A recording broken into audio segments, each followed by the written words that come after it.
Now, after working on a few projects, I've decided to combine a list of string functions that I most commonly use and that you should probably be aware of.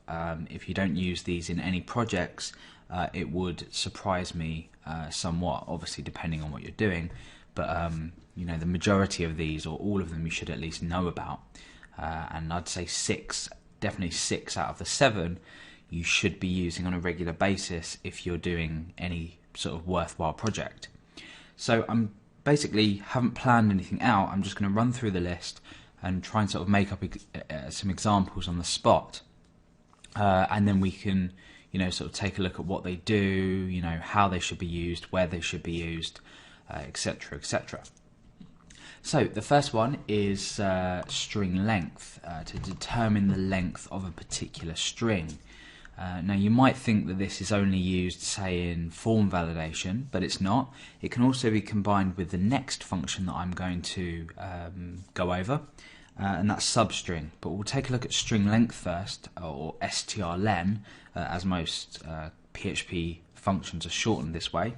Let's just take a look at the function itself. It's str and then len. Obviously we've got our parentheses here in which a string would go in.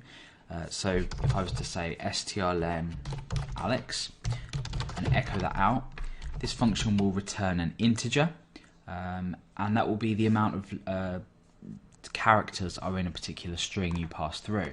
So in this case it will be 4. So let's go over to our browser and let's refresh, and you can see that we returned an integer 4. Now obviously this can be stored in a variable, so I could say name len equals string length Alex, and then I could echo something like let's just say your name has name len characters. Okay, and then when we refresh, we've used that data that we've stored. Obviously you can pass in a variable here, so we could pass in a variable called name, and the name could be equal to Alex.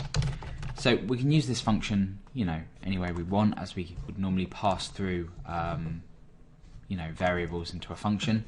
But the string length function, very useful for determining the string length of a particular input. And obviously that can be input from your user as well. So for example, you might say max len equals 10. You might then say, let's just say input equals $_get name, and then we could create an if statement, and we could say if something. So this would be if the string length of input is greater than max len.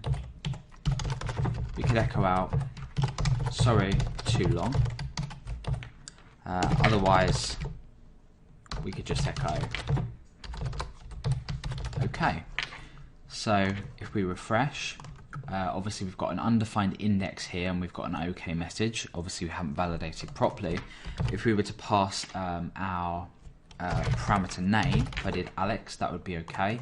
If I did say Alex James Garrett, sorry, too long, because we've reached the maximum length, which is 10 characters.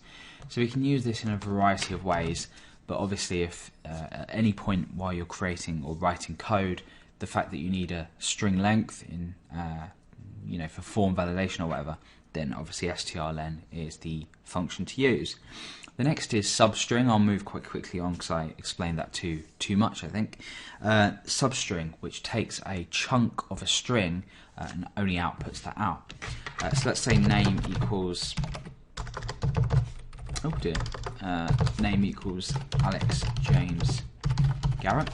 Let's just say I wanted to take the first 4 characters of this string. Not that you'd know the first, you know, the user's first name, but or the length of the user's first name. I could echo out substring, so sub being part of and string being a string. This is going to typically take 3 parameters. It can take 2, but I won't go into that.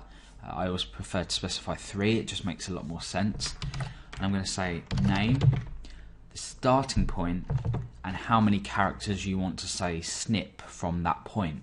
So from 0, obviously this function takes, as PHP does, 0 indexes everything.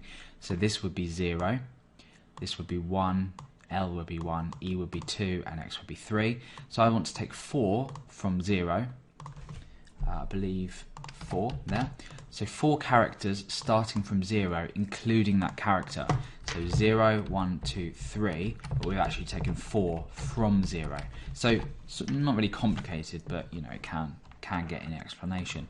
So when I refresh there, you get Alex, the value Alex. So I've taken 4 characters from the start.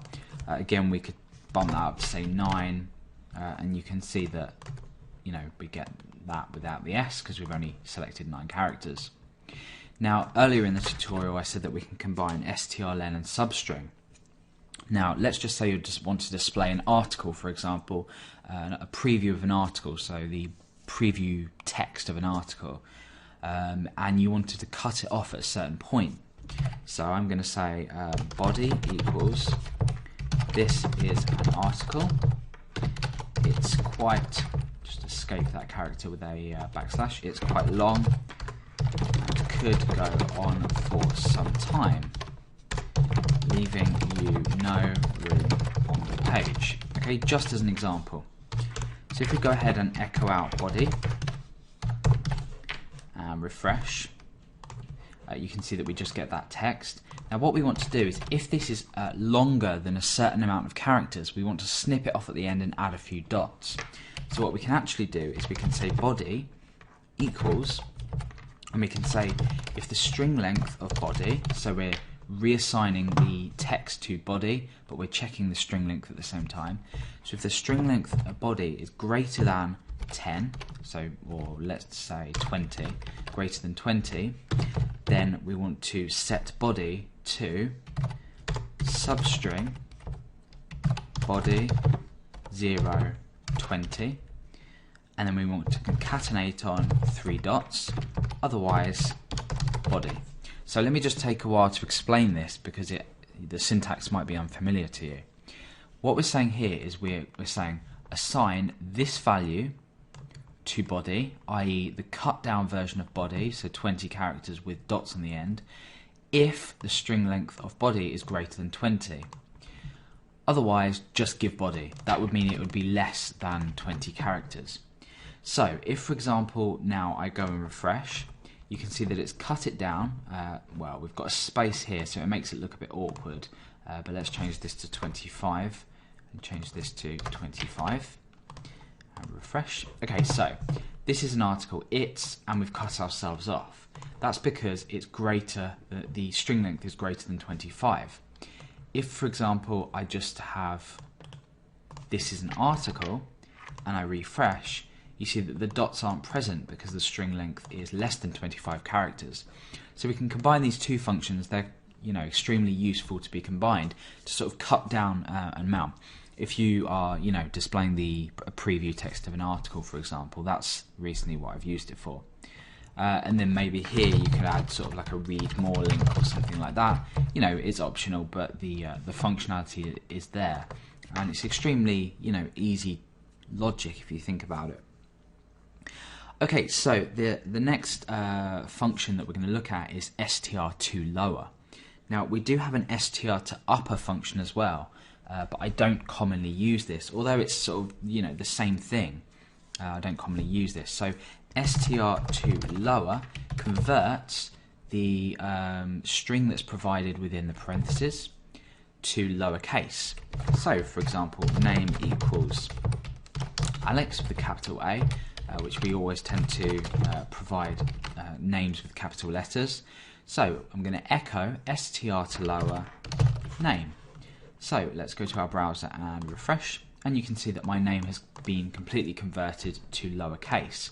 So even if I was to say put a capital E and an X in there, small l, it's still converted to lowercase. Now you might think, why on earth would you commonly use this function? Why would you need to?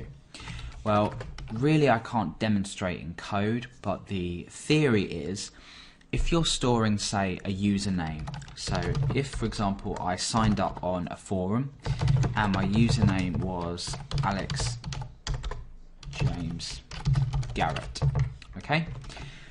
So my username on the forum is Alex James Garrett. Now every time I go to log into a forum or a username, anywhere that requires a username and a password, for example, I want to compare my username in the database with the username that's been given.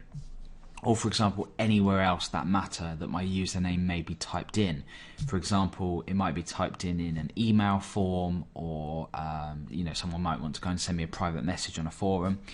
The problem with this is, if for example someone defines my name but doesn't use a capital A, a capital J and a capital G, what's going to happen is a match might not be successful. So when you're storing user information, such as a username that could be typed by a user, either by the user logging in or someone else on the site, it's extremely useful to keep a lowercase version. So username LC equals str2lower username. Now what I can then do is, if for example input was Alex James Garrett, so with a capital A, not a capital J and not a capital G, I could then do if str2lower input is equal to username lowercase echo. Okay, so I'm converting the user input to lowercase, therefore I know however they've cased the input, it'll always compare if it's exactly the same characters. So we're essentially using this process, we're completely ignoring case altogether. So str-lower, you might not think you'd be using it, but obviously when you're taking user input such as a username, an email address, anything like that, it's always good practice to store a secondary version of that data in lowercase. So that's 3 of our functions. In the next part of the tutorial I'm going to talk about 4 more functions.